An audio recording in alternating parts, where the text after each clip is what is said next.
India has won at the 2023 ICC World Cup in front of 130,000 adoring fans. What do you mean they did? Hang on. Australia won? Really? Rahul, tell me, what happened? Yep, Australia have won their sixth world title in the ODI format and not going to plan at all for India in Ahmedabad last night. It was all looking like it was destiny. All the performances all the way through, they won every single game. Virat was getting hundreds on his birthday, on Diwali. Surely it was meant to be. What do you think happened? Yeah, it's a long story. I mean, you're right in saying that this was not the plan. The fairy tale ending would have been the fact that they won 11 out of 11, went into the tournament, finished it unbeaten, and picked up a world title on their way. But such is life and such is cricket that you can have 10 good days, but on the day that it mattered the most, um, they fell apart. And there's a few reasons. I mean, with the batting, with the bowling. I'd just like to start by saying that sometimes in life, when you want something really badly and you put all your energies into it, it's like when you go to the beach and you have fine sand and you try and grasp that sand and close your fist and firmly try to hold it in your hand, and it keeps slipping through your fingers. And with India in the last few ICC tournaments, at least, we've seen that happen quite a bit. They play real good cricket to come to the semis and the finals and just don't seem to have that edge or X factor that you need in a final situation, or they just completely collapse, like a bit like what happened yesterday. And yeah, it's a bit of nerves, a bit of bad decision making, but I think most of all it was panic, and yeah, which led to the downfall. Yeah, India's never struck me as being a nervous side. Confidence has never seemed to be an issue, and they always play with a certain confidence. But yeah, it didn't go to plan yesterday. I mean, it was an amazing occasion with such a huge crowd. And at the start of the game, when India went off like a firecracker, the atmosphere, I mean, I was only watching it on TV, but you could hear the noise that was coming through. And but it was amazing that as the game turned, that fervent crowd atmosphere just seemed to disappear completely. Yeah, you're right. Like, look, Rohit Sharma has been phenomenal at the top of the innings for India. And like he did in every other game, he got them off to an absolute flyer. Um, the thing is, that high risk approach of his is fraught with danger. So you are going to get times when he's going to play, look stupid playing a high risk shot and get out. Um, Fantastic catch by Travis Head. I mean, what a catch! It's one of those catches where the more you watch it on replays, the better it keeps getting. But to do that in front of 120,000 people and silence the crowd was just phenomenal. But I think somewhere when they were three down and Kohli and KL Rahul got together and started stitching up a partnership, I think somewhere at the back of their mind they forgot the aggressive approach that had been successful for them all tournament. And especially KL Rahul seemed to go into a shell a bit. It took a long time to even find singles on that wicket. Yeah, the boundaries were difficult. It wasn't the best of wickets. It was slow, it was low, and the ball wasn't coming onto the bat. But surely you can pick up singles. And I saw a stat wherein Mitch Marsh and Travis had bowled 4 overs for 9 runs. Now you cannot let the fifth and the sixth and the seventh bowler, not even the fifth and the sixth and the seventh bowler get away for 4 overs for 9 runs. And there was a bit of tinkering with that lineup also, because Surya Kumar Yadav, who's designated to come in at number 6, was held back for some reason. And Ravi Jadeja was sent ahead of him. Now, I do know that they probably thought a left-right combination at that stage might do the trick. But once again, in a big game, it's tinkering with your batting order. And I don't think that worked out really well. 240 was below par. It was about 30 runs short of what the par score on that surface would be. I think it was a 270, 275 kind of surface. And once you got a below par score, you're always going to be chasing your tail. right throughout. That's right. And I think also what was interesting was the mantra of this tournament so far has been to bat first, whatever the conditions, bat first. So it was very brave of Pat Cummins, having won the toss, to put India in. I thought that was very, very interesting and a really ballsy call. Yeah, absolutely. I mean, they read the pitch brilliantly, and I think they were helped by the fact that when they played India in Chennai, they had a similar surface and they batted first that time. They only got 199. They had India down 3 wickets for 2 runs, but still, because of the dew and the lights coming on, the pitch got better and better to bat on as the day went by.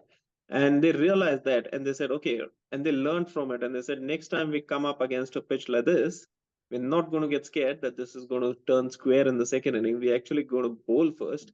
And but choosing to do the right thing was a big part of it. But actually executing that on the biggest stage of them all is something else. And all their bowlers, Stark included, Hazelwood, Captain Cummins himself, Adam Zampa, and Glenn Maxwell. What a revelation!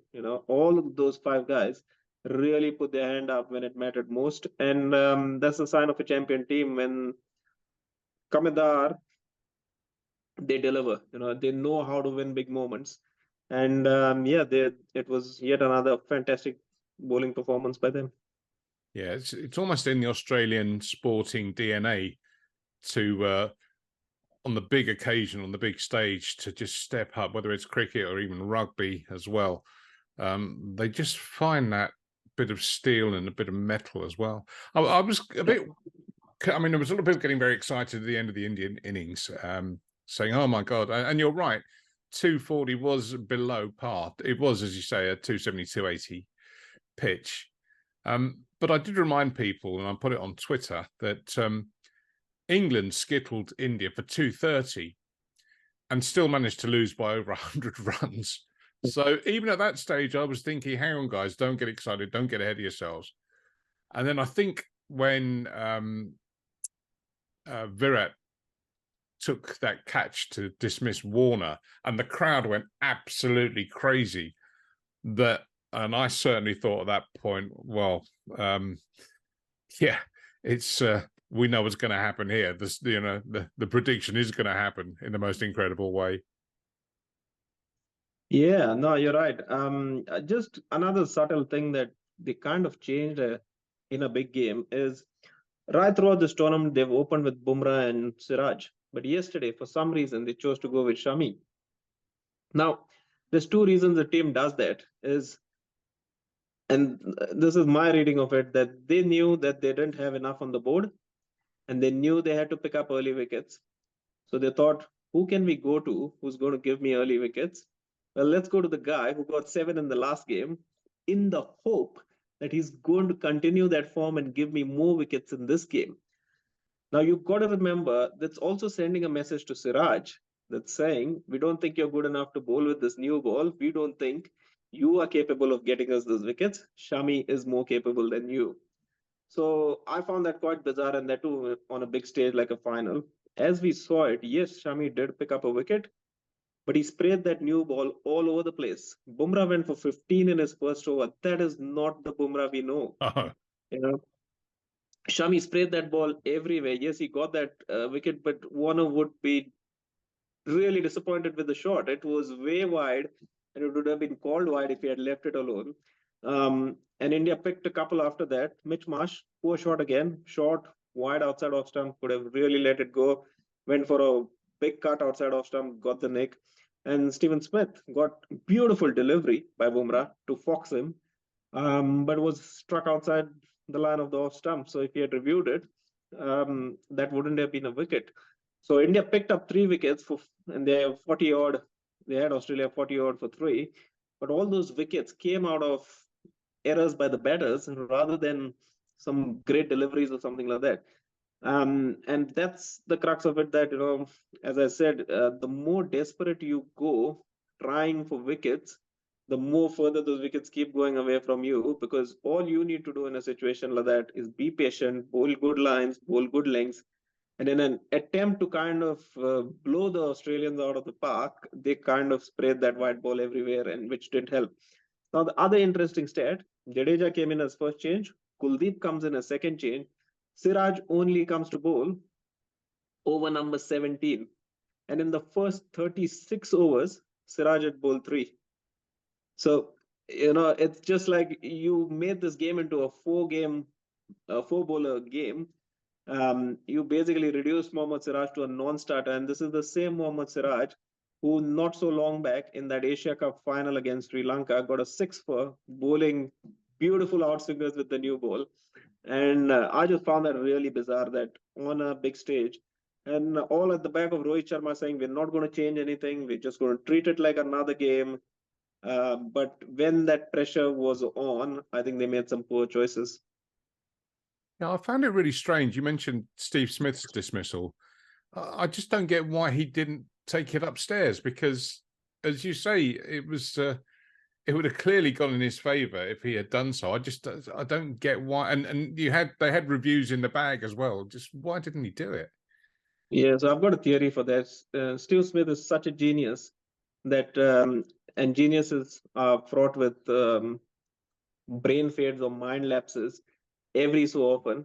Um, I know of a scientist who apparently designed a mousetrap or something. So he made a door for the mouse to come in, and then he made another door for the mouse to go out, without thinking that the mouse could use the same door to go in and out. Steve Smith's a bit of a scientist like that. He's so lost in his own game and his own thoughts, and he's such a brilliant batsman that I think he forgets sometimes that, and I think his partner's to be blamed as well, because I clearly saw him have a conversation with Travis Head and saying, "What do you think?" And I think Travis Head gave him the marching orders and said, "I think that's plumb, mate." So the only discussion I think Travis Head asked him is, "Did you hit it?" And Steve said, "No, I didn't. I missed it." He said, "Well, if you missed it, you out, mate." And off he went. But yeah, one of those moments where, um, when he sat in that dressing room, he'd be gutted. And if Australia had lost this game, Oh my just, God! just Yeah. imagine Steve Smith being Steve Smith and sitting there thinking, "Jeez, I should have reviewed it." But Travis Head made up for it. A glorious innings. 100 in a World Cup final. Doesn't get any better, does it? Nah, and not the first time that he's delivered on the big stage. Not so long back, we played Australia. When I say we, India played Australia in a World You're Test. a Kiwi now, mate. I know. In a World Test Championship final, and it was Mr. Head who got 163 in the first innings of that test, and one man of the match there as well. So yeah, he's a real uh, cricketer. He reminds me a lot of Virendra Sehwag, just because of the way he plays. He's got this habit of staying inside the line of the ball, doesn't really get in line. He likes room outside the off stump, and he's got fantastic hand-eye coordination, and he's got the gift of timing. When he hits them, they stay hit. I saw a couple of sixes that he hit last night. It's not a small ground, Ahmedabad, and they went about 20 rows back, and that just shows you that he's a serious batter. If you don't get him quickly, he's going to hurt you, and that's exactly what happened. He was very lucky. Indians had him in all sorts of trouble with the new ball, but once he survived that period, obviously, there was no stopping him. No, that's right. That's right. And a word also about Rahul Dravid. His coaching and his management of this team, he's very much been in the background, which I think has helped. And the spotlight has been held by some of the big name players. But I think Dravid's definitely had an impact on this team. Yeah, he's very understated. Even in his playing days, he used to do his job, and he used to always grew up in the shadow of the great Sachin Tendulkar, and was never in. He was a brilliant batter himself, but I think Sachin got all the limelight in that kind of era. But yeah, he's a very humble person. Once he finished playing, he kind of went and worked a lot with the under-19 side and the India A side, because he said, "My mission in life is not to be India coach, but to provide India with the next generation of players." And did a brilliant job. Won a under-19 World Cup for India also with the boys there. Yeah, and he was criticized a lot because when India got absolutely spanked by England in that T20 World Cup semi-final, Dravid came under a lot of criticism. Even before this World Cup, there was a lot of chopping and changing, experimentation going on. He was trying out a whole lot of different players, and people were raising a lot of eyebrows and pointing a lot of fingers. But I think he knew that there was a method to his madness. And when the tournament came, India basically played the same 11 throughout.